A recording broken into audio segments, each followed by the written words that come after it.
હે good morning guys, કેમ છો બધા? મજામાં ને?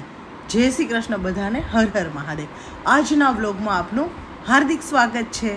આજથી શરૂ થઈ રહ્યો છે નવરાત્રિનો પાવન પર્વ, એટલે કે ચૈત્ર નવરાત્રિ. ચૈત્ર નવરાત્રિ એટલે શક્તિની આરાધના. અને હા, અમારા એન્જોય ગ્રુપે વિચાર્યું છે કે હવે આપણે રોજ જ્યાં સુધી નવરાત્રિ ચાલશે ત્યાં સુધી હરરોજ આનંદનો ગરબો આપણે કરીશું. તો ચાલો બધા સાથે મળી અને આપણે આનંદના ગરબાનો લાહવો લઈએ. અને આજે ગરબો છે મીના આંટી તરફથી.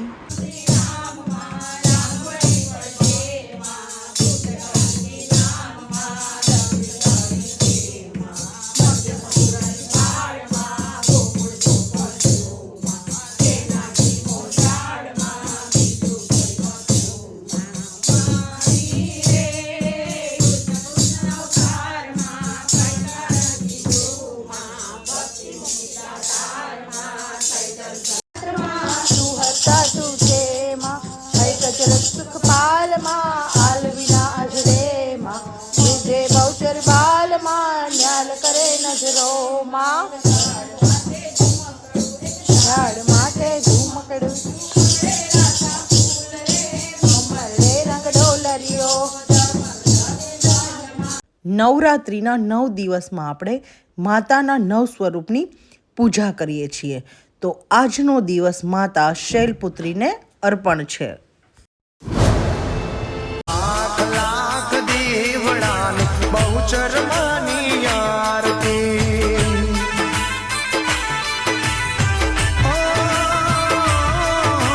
જગમગ જગમગ દીવડાને બહુચર માની આરતી.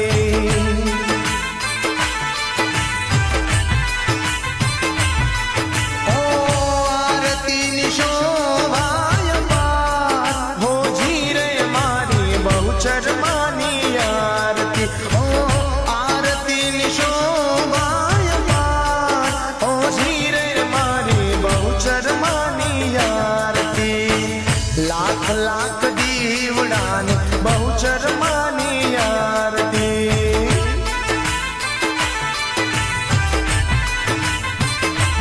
હા, જગમગ જગમગ દીવડાને બહુચર માની આરતી. ઓ આરતીની શોભાય પાર હો જીરે મારી બહુચર માની આરતી.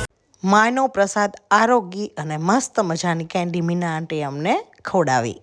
માતાજીના ગરબામાં ખૂબ જ આનંદ કરી અને અમે લોકો ઘરે જતા હતા તો અચાનકથી જ એટલું બધું વાવાઝોડું ઉપડી ગયું કે ન પૂછો વાત. આમ જોવો તો ખરા, આ બધી નાળિયેરીઓ કેટલી હલવા લાગી અને આમ હું તો જોઈને જ શોક થઈ ગઈ.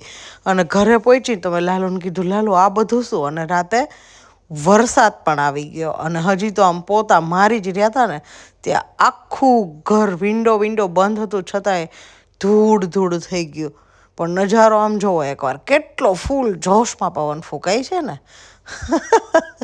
આનંદના ગરબામાં અમે લોકોએ ખૂબ એન્જોય કર્યું. અને હા, મીના આંટી છે ને એનો અવાજ ખૂબ જ સરસ છે અને એટલો સરસ દિલથી માતાજીનો ગરબો ગવડાવે ને કે આપણું દિલ પણ ગાર્ડન થઈ જાય. તો હવે હું સૂવા માટે આવી ગઈ છું. તો બધાને good night, sweet dream, take care and જય શ્રી કૃષ્ણ.